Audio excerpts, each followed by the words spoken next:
యుద్ధం మొదలైంది అండ్ ఇప్పుడు యుఎన్ఓ కూడా యుద్ధంలో ఎంటర్ అవబోతుంది. మన ఇండియన్ గవర్నమెంట్ ఒక పర్ఫెక్ట్ ప్లాన్ తో పహల్గామ్ టెర్రర్ అటాక్ కి ప్రతీకారంగా పాకిస్తాన్లోని ఉగ్రవాద స్థావరాలపై రాకెట్ లాంచర్స్ తో అటాక్ చేసి ఆపరేషన్ సింధూర్ పేరుతో రివెంజ్ తీర్చుకోవడం మొదలు పెట్టారు. లిటరల్లీ ఈ వీడియోలో నేను టెర్రరిస్టులను ఎక్స్ అనే వర్డ్తో పిలుస్తాను, ఎందుకంటే యూట్యూబ్ కొన్ని వర్డ్స్ ని యాక్సెప్ట్ చేయదు కాబట్టి. అండ్ మీరు కొద్దిగా అర్థం చేసుకోవడానికి ట్రై చేయండి. అయితే నరేంద్ర మోదీ గారు మన ఇండియన్ గవర్నమెంట్ అండ్ మిలిటరీ తరపు నుండి ఈ రోజు ఉదయం ఒక పోస్ట్ ని పాకిస్తాన్ గవర్నమెంట్ కు పంపించారు. అయితే అందులో ఏముందంటే ఈ అటాక్ జస్ట్ ఎక్సిజం పైన మాత్రమే అని, పాకిస్తాన్ తో కాదని ఉంది. ఒకవేళ పాకిస్తాన్ ఇండియాతో యుద్ధం చేయడానికి డిసైడ్ అయితే ఇండియా పాకిస్తాన్ ను వరల్డ్ మ్యాప్ నుండి తుడిచేస్తామని వార్నింగ్ ఇచ్చారు. అయితే ఈ మిషన్ కు ఆపరేషన్ సింధూర్ అని పేరు పెట్టడానికి మెయిన్ రీజన్ పహల్గామ్ అటాక్ లో ఓన్లీ మగవాళ్ళపై దాడి చేసి వాళ్ళ భార్యల తలపైనున్న సింధూరం ని చెరిగేలా చేశారని మన గవర్నమెంట్ ఈ మిషన్ కు ఆపరేషన్ సింధూర్ అనే పేరును పెట్టారు. అయితే ఇండియన్ ఆర్మీ 7th మే అర్ధరాత్రి 2 గంటలకు పాకిస్తాన్ లోని కొన్ని ఎక్స్ ఆర్గనైజేషన్ క్యాంప్స్ అండ్ ఇళ్ల పైన అటాక్ చేసింది. అండ్ అందులో మెయిన్ గా 70 మందికి పైగా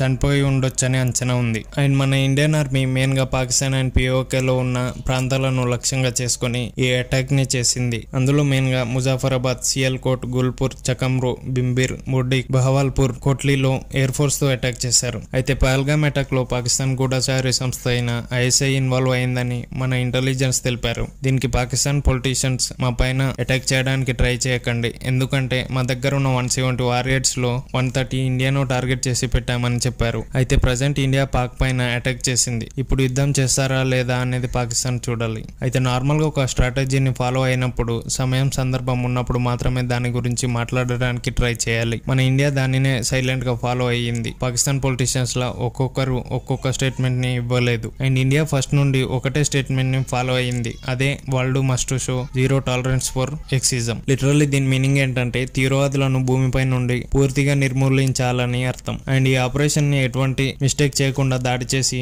ఇండియా మళ్ళీ తిరిగి వచ్చింది. కానీ ఇక్కడ హైలైట్ పాయింట్ ఏంటంటే కొంతమంది పాకిస్తానీలు మనం చేసిన అటాక్ కి ఇండియా మొత్తం సైరన్ మొత్తం మోగిపోయిందని అనుకున్నారు. బట్ మన గవర్నమెంట్ మనకు మిస్లీడ్ చేసి అదే సైరన్ పాకిస్తాన్ లోని మోగేలా చేసింది. దీని నుండి వాళ్ళు రీకవర్ అవ్వడానికి చాలా టైమే పట్టేలా ఉంది, ఎందుకంటే మన వాళ్ళు అటాక్ చేసిన లెవెల్ అలాంటిది కాబట్టి. అయితే మన ఇండియన్ ఆర్మీ ఓన్లీ అటాక్ చేసింది ఎక్స్ ఆర్గనైజేషన్ లో మాత్రమే, పాకిస్తాన్ ప్రజల పైన కాదు అని గవర్నమెంట్ చెప్పింది. లిటరల్లీ ఈ ఇన్సిడెంట్ చూస్తే ఒక సామెత గుర్తు వస్తుంది, కొడితే కట్టె విరగకూడదు కానీ పాము చావాలి అని. ఇండియా పర్ఫెక్ట్ గా అదే స్ట్రాటజీని ఫాలో అయింది. అండ్ నిన్న ఇండియన్ ఆర్మీ ఒక మాక్ డ్రిల్ నుండి ఒక సర్కులర్ ని రిలీజ్ చేసింది. అందులో మన ఇండియా మొత్తం జాగ్రత్తగా ఉండాలని ఉంది. అండ్ లార్జ్ స్కేల్ లో ఇండియన్ ఎయిర్ ఫోర్స్ డ్రిల్ చేస్తున్నామని ఉంది. So national and international planes ని ఈ ఏరియాలో తిరగనివ్వద్దని అనౌన్స్ చేసింది. అది కూడా మెయిన్ గా 7th, 8th, 9th డేట్స్ లో. అయితే 7th మే రోజున మిడ్-నైట్ 12:30 నుండి 2 గంటల లోపే ఈ అటాక్ ను ఇండియా స్టార్ట్ చేసి ముగించింది. అండ్ పాకిస్తాన్ మీడియా కూడా ఇన్సిడెంట్ పైన క్లారిటీ ఇచ్చింది. అయితే టాప్ ఎక్సిస్ట్ లో ఒకరైన మసూద్ అజర్ ఇంటి పైన ఇండియా దాడి చేసి చంపారు అని పాకిస్తాన్ మీడియాలో టెలికాస్ట్ చేస్తుంది. బట్ మనం అంతా ఈజీగా నమ్మలేం. అయితే మసూద్ అజర్ ఎవరంటే పఠాన్కోట్ పై దాడికి కారణమైన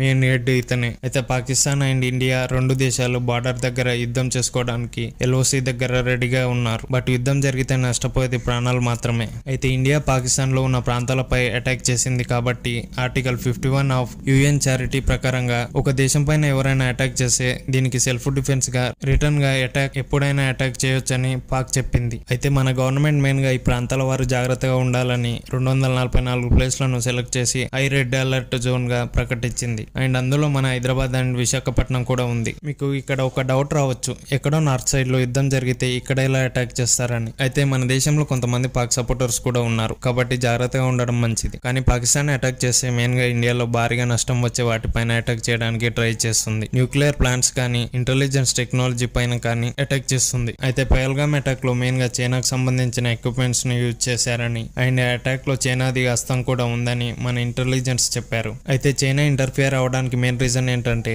ఎకనామికల్ గా డామినేన్స్ చేయడానికి. ఏషియాలో చైనా తర్వాత 2nd ప్లేస్ లో మనమే ఉన్నాము. ఇప్పుడు జరుగుతున్న China and USA talks war లో చైనా చాలా నష్టపోతుంది. అయితే నార్మల్ గా ప్రపంచం మొత్తం చైనాను అందరూ మ్యానుఫ్యాక్చరింగ్ హబ్ గా పిలుస్తారు. ఆ మ్యానుఫ్యాక్చరింగ్ హబ్ నే లేకుండా ట్రంప్ చేస్తున్నాడు. దానికి మెయిన్ రీజన్ చైనా మిలిటరీని అడ్వాన్స్ గా చేసుకుంటుంది కాబట్టి ఒక టైంలో యుఎస్ ను కూడా బీట్ చేస్తుంది అని ట్రంప్ టారిఫ్స్ ని విధించాడు. పెహల్గామ్ అటాక్ కి 1 వీక్ ముందు యాపిల్ కంపెనీ చైనా నుండి టారిఫ్స్ ని తప్పించుకోవడానికి ఇండియాకి మూవ్ చేయాలనుకుంది. అది జరిగిన 1 వీక్ తర్వాత పాకిస్తాన్ ఆర్మీ చీఫ్ మతద్వేషాలు రెచ్చగొట్టడం, దాని తర్వాతనే పెహల్గామ్ టెర్రర్ అటాక్ జరిగింది. అండ్ ఫైనల్ గా పాకిస్తాన్ అణుయుద్ధం స్టార్ట్ చేస్తే వరల్డ్ విల్ ఎండ్ అంతే.